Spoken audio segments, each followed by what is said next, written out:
హైదరాబాద్ లో మరో డ్రగ్స్ ముఠా గుట్టు రట్టయింది. రాయదుర్గంలోని కో-లివింగ్ అపార్ట్మెంట్, పీజీ హాస్టళ్లలో యథేచ్ఛగా డ్రగ్స్ దందా జరుగుతుంది. ఇష్టానుసారంగా కో-లివింగ్ బోర్డులు ఏర్పాటు చేస్తూ హాస్టళ్లను ఇల్లీగల్ దందాకు కేర్ ఆఫ్ అడ్రస్ గా మారుస్తున్నారు. కో-లైవ్ గార్డెట్ లో నిన్న ఎస్ఓటీ పోలీసులు జరిపిన సోదాల్లో డ్రగ్స్ తో పాటు 5 ముఠా సభ్యులు పట్టుబడ్డారు. సాఫ్ట్వేర్ ఇంజనీర్లే డ్రగ్స్ వినియోగదారులుగా పెడ్లర్ల అవతారం ఎత్తుతూ ఉన్నారు. నిన్న పట్టుబడ్డ వారిలో 3 సాఫ్ట్వేర్ ఉద్యోగులే ఉన్నట్లు పోలీసులు తెలిపారు. ఎవరెవరు డ్రగ్స్ ను సేవిస్తున్నారు, ఎక్కడి నుంచి డ్రగ్స్ తీసుకొస్తున్నారు, ఇలా అన్నింటిపై నిందితుల నుంచి ఎస్ఓటీ పోలీసులు ఆరా తీస్తున్నారు. కో-లివింగ్ లో జరుగుతున్న మాదక ద్రవ్యాల విక్రయాలపై మరింత సమాచారం మా ప్రతినిధి అమర్ అందిస్తారు.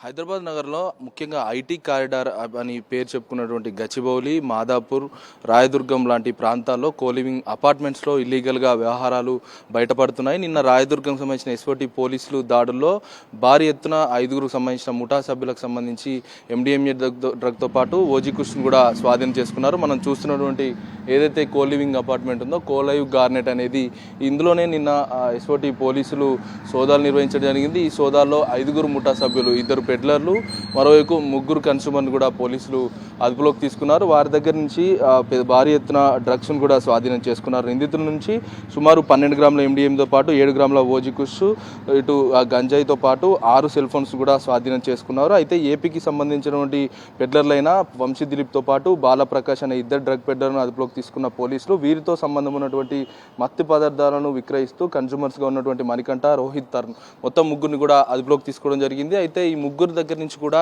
ర్యాపిడ్ టెస్టులు చేయడం, వెంటనే ర్యాపిడ్ టెస్టుల అనంతరం పాజిటివ్గా తేలడంతో దీంతో మొత్తం 5 ముఠా సభ్యులను కూడా అదుపులోకి తీసుకోవడం జరిగింది. 5 దగ్గర నుంచి కూడా సమాచారం సేకరిస్తున్నారు. డ్రగ్స్ ఎక్కడి నుంచి తీసుకొస్తున్నారు, ఎవరెవరికి విక్రయాలు చేస్తున్నారు, ముఖ్యంగా న్యూ ఇయర్ దగ్గరకు వస్తున్న వేళ, న్యూ ఇయర్ వేడుకల సందర్భంగా ఇప్పటికే ఎస్ఓటీ పోలీసులు కూడా చాలా చోట్ల సర్చ్ ఆపరేషన్స్ అయితే నిర్వహిస్తున్నారు. డ్రగ్ పెడ్లర్లు, కన్స్యూమర్ పైన కూడా నిఘా పెట్టిన నేపథ్యంలో వీరు ఎవరెవరికి అమ్ముతున్నారు అనేది దృష్టించిన నేపథ్యంలో ప్రస్తుతం వీళ్ళ నెట్వర్క్ సంబంధించి పోలీసులు ఒకవైపు ఆరా తీస్తున్న పరిస్థితులు అయితే ఉన్నాయి. ముఖ్యంగా రాయదుర్గంతో పాటు గచ్చిబౌలి ఈ ఏరియాలో ఎక్కువగా కోలివింగ్ అపార్ట్మెంట్స్ ఉన్నాయి. ఇందులోనే స్వేచ్ఛగా ఉన్నటువంటి కోలివింగ్ అపార్ట్మెంట్స్ అన్ని కూడా డ్రగ్స్ ఛాయలు అమ్ముకున్నాయని చెప్పుకోవచ్చు. స్వేచ్ఛగా ఉండాల్సినటువంటి కోలివింగ్ అపార్ట్మెంట్స్లో ఇల్లీగల్గా వ్యవహారాలు నడుస్తున్నాయి అనేది పోలీసుల అనుమానాలు వ్యక్తం అవుతున్న నేపథ్యంలోనే ప్రస్తుతం పోలీసులు దాడి చేయడం, ఇంకా ఈ దాడులు కొనసాగడం కూడా ఎస్ఓటీ పోలీసులు అయితే చెప్తా ఉన్నారు.